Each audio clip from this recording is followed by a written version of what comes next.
हो सकता है आप मेरी वीडियोस नहीं देख पा रहे हो।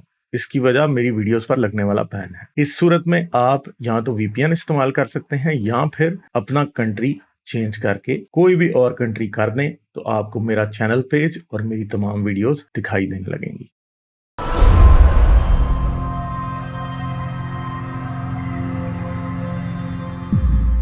सर मेरे दो क्वेश्चन हैं। खैर वो रिलीजन के लिहाज से तो नहीं है, थोड़ा पॉलिटिकली लिहाज से है। लास्ट टाइम भी आपसे बात हुई थी और आपने बड़ा अच्छा इलेबोरेट किया था। तो सर एक तो मैं पहुंचना चाहूंगा इमरान खान के जो रशियन टूर के लिहाज से, जिसको काफी क्रिटिसाइज किया था ओवरऑल ही। सर आपको क्या लगता है, क्या इसमें वाकई ही कोई एक्सटर्नल फॉरेन इन्वॉल्वमेंट थी? क्योंकि अगर देखा जाए, जैसे इंडिया ने जो ही मतलब ऑयल वगैरह की प्राइस उन्होंने मतलब कम ऑयल उनको सॉरी कम चीप ऑयल उनको ऑफर किया, तो इन्होंने वो ऑफर ग्रैब की और उन्होंने अच्छा खासा उसमें फायदा भी अपना किया। तो क्या आप समझते हैं कि चूंकि खान साहब जाके रशिया वालों से ये कॉन्ट्रैक्ट कर रहे थे या इस चीज के ऊपर बात कर रहे थे, तो इसमें फॉरेन इन्वॉल्वमेंट हो सकती है इनके पीडीएम के पीछे जो इन्होंने सब किया है? हेलो। पाकिस्तान में ये बात खुल के जो रशियन एम्बेसडर है, आज उसने इस बात को कैटेगोरिकली डिनाई किया कि इमरान खान ने तो ऑयल लेने की कोई बात भी नहीं की थी।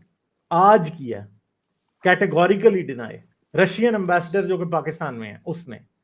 पहली बात यह है। दूसरी बात यह है कि पाकिस्तान में जो रिफाइनरीज लगी हैं ना, वो सऊदी ऑयल और वेस्टर्न ऑयल लेने के लिए हैं। ठीक है, क्योंकि ऑयल भी डिफरेंट होते हैं। ठीक है, उनकी ग्रेविटी, उनके इश्यूज, उनके कंटेंट्स डिफरेंट होते हैं और उनके लिए खास किस्म की रिफाइनरी में टेक्नोलॉजी बॉयलर्स शॉयलर्स लगाए जाते हैं। तो रशियन ऑयल के लिए पाकिस्तान में कोई रिफाइनरी एग्जिस्ट ही नहीं करती जो उसे रिफाइन कर सके। अब मुझे बताएं, रशियन ऑयल आपने लेके जाके पाकिस्तान में सिर्फ डंप करना है तो ठीक है, रिफाइनरी तो आपके पास है नहीं, आप करेंगे कहां से रिफाइन उसको? दूसरी राइट बात है कि राइट। उससे भी बड़ा झूठ ये है, अगर पाकिस्तान ने सस्ता ऑयल पाकिस्तान को चाहिए ना, और पाकिस्तान बहुत डेस्परेट हो गया है, तो एक मुल्क है जिससे आप ले सकते हैं, मगर आप उससे बहुत कम तेल लेते हैं या स्मगल होके उस मुल्क से आपके मुल्क में तेल आता है। वो मुल्क है ईरान। ईरान। राइट। ठीक है, क्योंकि आप लेते हैं सऊदीया से तेल हमेशा से। पाकिस्तान के पास सऊदी तेल को ही रिफाइन करने की, कतर मिडल ईस्ट के तेल को रिफाइन करने की कैपेबिलिटी है। रशियन ऑयल को तो आपके पास रिफाइन करने की कैपेबिलिटी नहीं है, आपने लेके उसको करना क्या? तो इमरान खान जो है वो टोटली अवाम को फूल बना रहा है। ये है ही नहीं है कि ये रशियन ऑयल ले सकते हैं, ये कभी भी नहीं ले सकते थे रशियन ऑयल।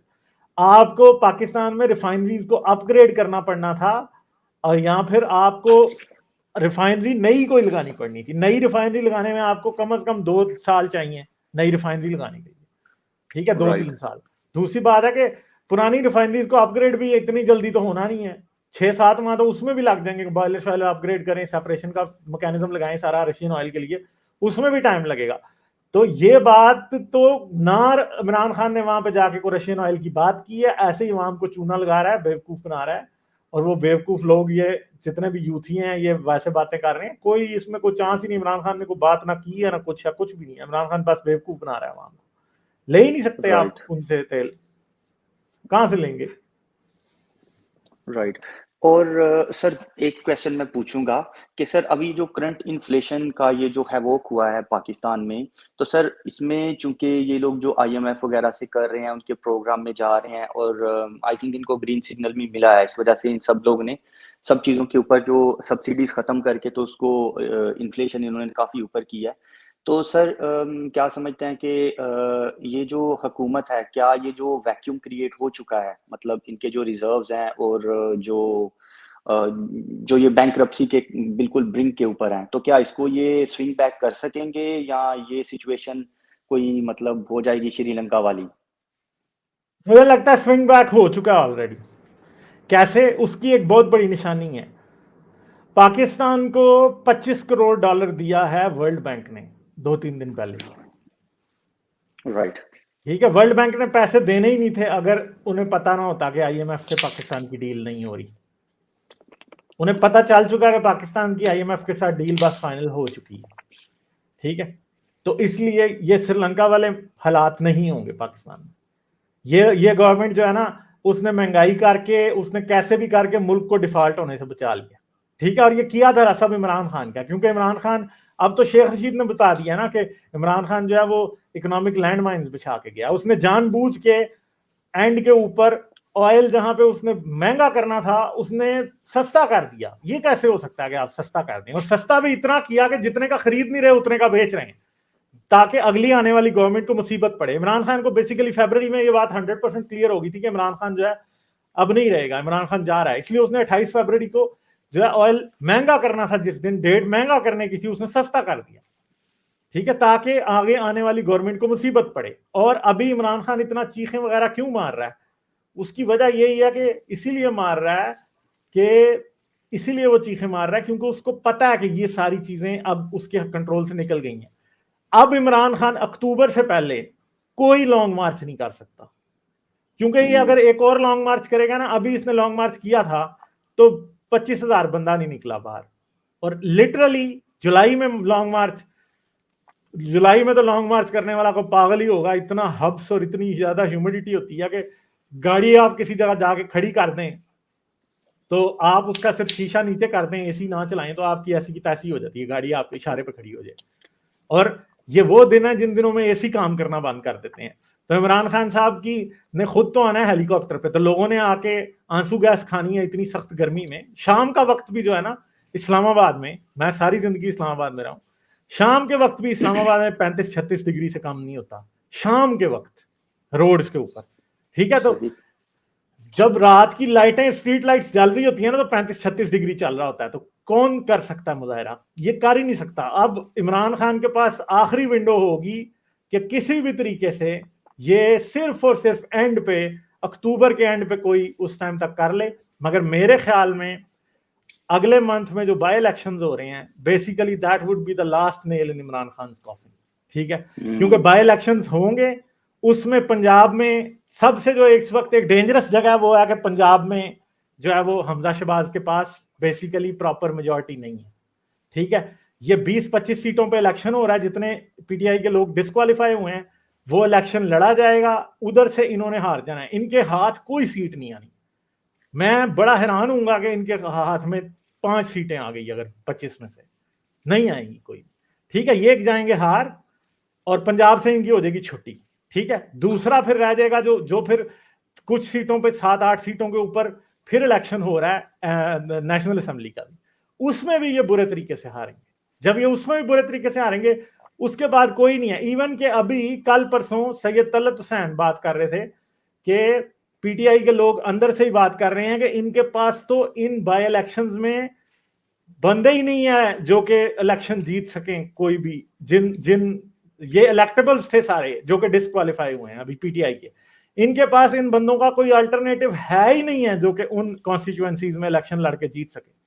तो ये मेरे ख्याल में तो 17 जुलाई को पीटीआई का बस धड़म तख्ता हो जाना है, उसके बाद कोई चांस नहीं है। ये गवर्नमेंट अपने 1.5 साल पूरे करेगी, फिर अगले इलेक्शन तक अगर इन्होंने, और इस गवर्नमेंट के पास बहुत बड़ा चांस है अभी, कैसे इमरान खान को भी पता है अक्टूबर तक जब इसका एहतजाजों का मौसम, इसके जुलूसों का मौसम, इसके लॉन्ग मार्च का मौसम दोबारा शुरू होगा, तब तक सिचुएशन टोटली चेंज होगी। क्योंकि मैं आपको अभी बता रहा हूं अगस्त और अक्टूबर में यूक्रेन वॉर खत्म हो जानी है, ठीक है। ये अगस्त में ही खत्म हो जाएगी। क्यों? क्योंकि रशिया अपने वेस्टर्न फ्रंट के ऊपर अगस्त से आगे जंग जारी नहीं रख सकता। रशिया ने अपने ट्रूप्स किसी ना किसी तरीके यूक्रेन का कोई छोटा सा टुकड़ा पकड़ के उसने विड्रॉ करने हैं, पक्के उसने विड्रॉ करने हैं। ये यूक्रेन वॉर जो है ना, ये बस 2-3 माह की रह गई है बस। और जैसे ये काम होगा ना, उसी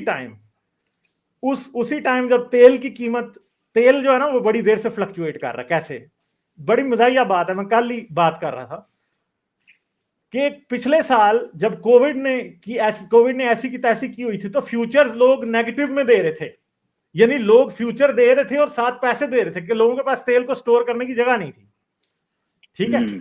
और फिर अब इस साल यूक्रेन वार की वजह से ये हुआ कि फिर ऑयल जो है वो 130-140 बैरल की तरफ जा रहा है अभी। और मैं आपको ये बता दूं कि इस साल दिसंबर तक जाते जाते फिर तेल ने डर्ट चीप हो जाना है। और जैसे ही तेल ने डर्ट चीप होना है, उसी टाइम ये जो कोएलिशन की गवर्नमेंट है ना, इसने महंगाई जो यूं गई है ना, महंगाई यूं नीचे आएगी एकदम। और ये जब तक अगले साल इलेक्शन में जाएंगे ना, अगर ये अगले 3-4 माह सर्वाइव कर गए, और जो कि मुझे लग रहा है कि ये कर जाएंगे। ये हीरोज दिख रहे होंगे कि इन्होंने इकोनॉमी भी ठीक कर दी, इन्होंने डॉलर का क्राइसिस भी ठीक कर दिया, इन्होंने आईएमएफ से भी एग्रीमेंट कर दिया। ये लिटरली मैं आपको बता रहा हूं, अगला साल जब शहबाज शरीफ, अगर उस टाइम तक ये लोग, इनकी गवर्नमेंट हुई, अगले साल ये सरकारी मुलाजिम की सैलरी में 20-25% जो है ना इंक्रीज कर देंगे, ठीक है। और उसके बाद जब ये इलेक्शन कराएंगे ना, तो इमरान खान आपको कहीं नजर भी नहीं आएगा असल में। अगर फेयर इलेक्शन होता है, अगर फिर एस्टेब्लिशमेंट इलेक्शन मैनेज करती है, तो फिर एक और स्टोरी है। और अगर फ्री एंड फेयर इलेक्शन हो गया, इमरान खान के पास कोई चांस ही नहीं है असल में। जो सर ये केपीके में घुस जाएंगे फिर वापस, केपीके में भी ये हारेंगे। इवन कि अभी जो बाई इलेक्शन पहले हुआ था, उसमें मौलाना फजल रहमान केपीके से भी जीता है। ये मौलाना इनको वहां पे खाएगा, मौलाना इनको खाएगा, एएनपी वहां पे इनको खाएगी, देख लीजिएगा आप। केपीके में अगर ये अपनी गवर्नमेंट बना लें, तो मैं बड़ा हैरान हूंगा अगर ये सिर्फ केपीके में अपनी गवर्नमेंट अगली दफा बना लें। बड़ा मुश्किल है इनकी, मुझे नहीं लग रहा। सर ये अपना वो पश्तो जो इनका वो टूल है वो यूज करेंगे, ठीक है। और मतलब प्रीवियसली भी वैसे ही इसको क्या नाम है, वो पश्तूनिज्म के ऊपर ही वोट मिला हुआ है इमरान खान को, जहां तक मैं वो भी नहीं मिलेगा ना। वो असल में ये अभी जो लोग इसके साथ लगे हैं ना, जब आहिस्ता आहिस्ता उनको लगेगा ना कि ये जहाज डूब रहा है, तो आपको पता है कि जब जहाज डूबता है तो चूहे जहाज को छोड़ जाते हैं। ये सब चूहे छोड़ जाते हैं। राइट बिल्कुल ठीक सर। इसकी हालात इसके असल में जो नजर आ रही है ना बात, वो यही है कि कोई बहुत बड़ा मेरिकल हो तो इमरान खान की सियासत बच सकती है। इमरान खान कम से कम अगले 5 साल के लिए सियासत से बहुत बुरे तरीके से आउट हो रहा है, ठीक है। और आपको पता है कि ऑपोजिशन, ये जो कोalition गवर्नमेंट है, इमरान खान को इतना सीरियस भी नहीं ले रही इस वक्त। जब से इसने धरना किया ना, बेसिकली वो धरना जो ये जो लॉन्ग मार्च करने गया था ना, ये बेसिकली इसकी डेथ थी।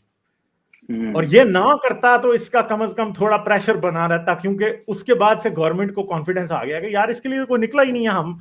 और उसके बाद से वो शेयर हो गए हैं। उन्होंने 2 दफा तेल की कीमत बढ़ा दी, 2 दफा उन्होंने इंक्रीज किया। क्यों इसलिए इंक्रीज किया? क्योंकि उनको पता है। और ये डॉलर भी नीचे आएगा, डॉलर नीचे आएगा, ठीक है। डॉलर नीचे आएगा यूक्रेन वॉर के बाद, ठीक है।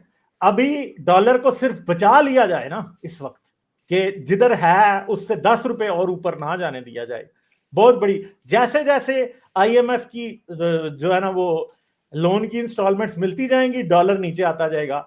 डॉलर की जो रियल पोजीशन है वो कहीं 160 से 170 के दरमियान में है। और अगले साल इस वक्त डॉलर लिटरली वहां पे हो सकता है 160 से 170 के दरमियान में, ठीक है। फिर दूसरा मसला आईपीपीज का है कि आईपीपीज के पास इस टाइम फर्नेस ऑयल नहीं है, क्योंकि इतना महंगा ऑयल हुआ है, उसकी वजह से लोड शेडिंग बढ़ी हुई है।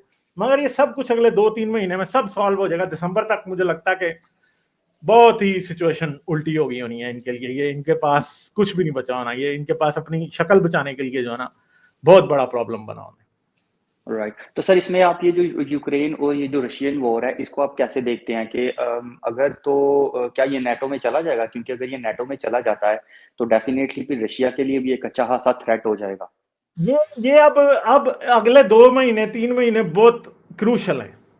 अगर तो रशिया ने सिग्निफिकेंट एरिया पे कब्जा कर लिया और वो इस पोजीशन में हुआ कि सर्दी में, विंटर में वो उसको मेंटेन कर सकता है, तो फिर हो सकता है कि यूक्रेन नेटो में ना आ जाए। दूसरी बात है कि यूक्रेन नेटो में जा सकता है। बेसिकली रशिया का मेन चक्कर ये है कि जब ये जंग एंड हो तो वो यूक्रेन के साथ कुछ ऐसा वायदा करे कि ये एरिया मेरे पास है, मैं तुम्हें देता हूं, तुम नेटो में ना आ जाओ, वापस करता हूं, तुम नेटो में ना आ जाओ। बेसिकली ये पुतिन की इस टाइम पूरी स्ट्रेटेजी यही होगी कि वो एटलीस्ट 2 मेजर यूक्रेनियन सिटीज पे कब्जा करे, ठीक है। और उसके बाद अगर वो कीव पे कब्जा कर ले और खार्किव पे कब्जा कर ले, तो उसके बाद वो ये सोचेगा कि हाँ जी अब ठीक है, अब मैं क्या करता हूं कि मैं जो ना यहां से इनको कहता हूं कि मैं आपको कीव वापस करता हूं, आप मेरे साथ एग्रीमेंट करो, आप नहीं जाओगे नेटो में। फिर वो ज़ेलेंस्की से मनवा सकता है कि नेटो में नहीं जाएंगे। अगर इनके पास को 2 मेजर सिटीज ना हुए यूक्रेन के, तो वो कभी भी जो है ना वो यूक्रेन फिर नेटो में जा सकता है, फिर 100% जा सकता है। मगर ये भी तब डिपेंड करता है कि उस टाइम यूक्रेनियंस क्या डिसाइड करेंगे, क्योंकि आजकल रोज की बेसिस पे 200 यूक्रेनियन फौजी मार रहा है अब, ठीक है। अब यूक्रेन ने स्ट्रेटजी, रशिया ने स्ट्रेटजी चेंज कर रही है। पहले रशिया जा रहा था, सिटीज के अंदर एंटर करता था और वो आ जाता था उन बॉम्ब्स, उन जो अमेरिकन जेवलिन मिसाइल्स हैं और जो दूसरे यूरोपियन मिसाइल्स हैं वो उनको जो दिए हुए हैं उनकी रेंज में आ जाता था।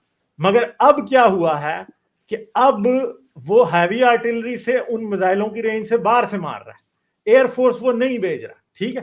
तो अब इस तरह से वो लड़ रहा है, जो कि एक बड़ी सही स्ट्रेटजी एटलीस्ट उसके हक में इस टाइम प्ले कर रही है।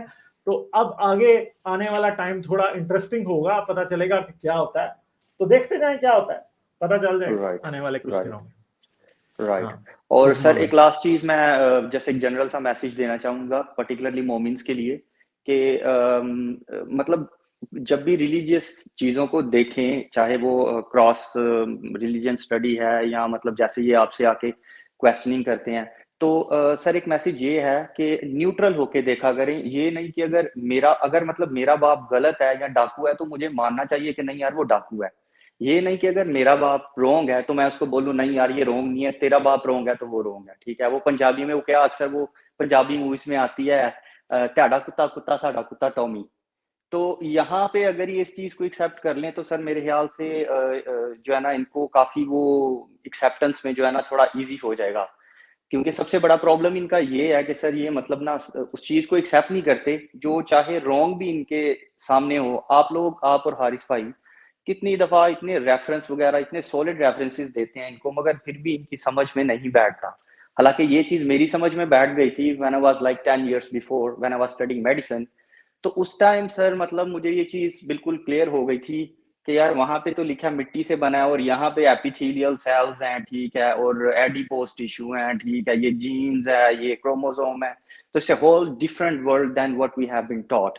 तो मेरे लिए ये क्वाइट शॉकिंग था, बट इवेंचुअली मैंने एक्सेप्ट कर लिया था जस्ट रैशनलाइज की बेस के ऊपर।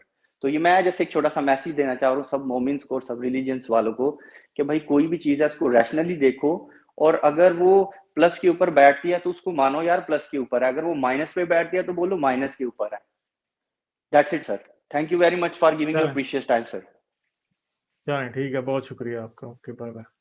लाइक, शेयर और सब्सक्राइब करना मत भूलें। इसके साथ साथ आप मेरे चैनल को पेट्रियन पर सपोर्ट कर सकते हैं। पेट्रियन का लिंक वीडियो की डिस्क्रिप्शन में है।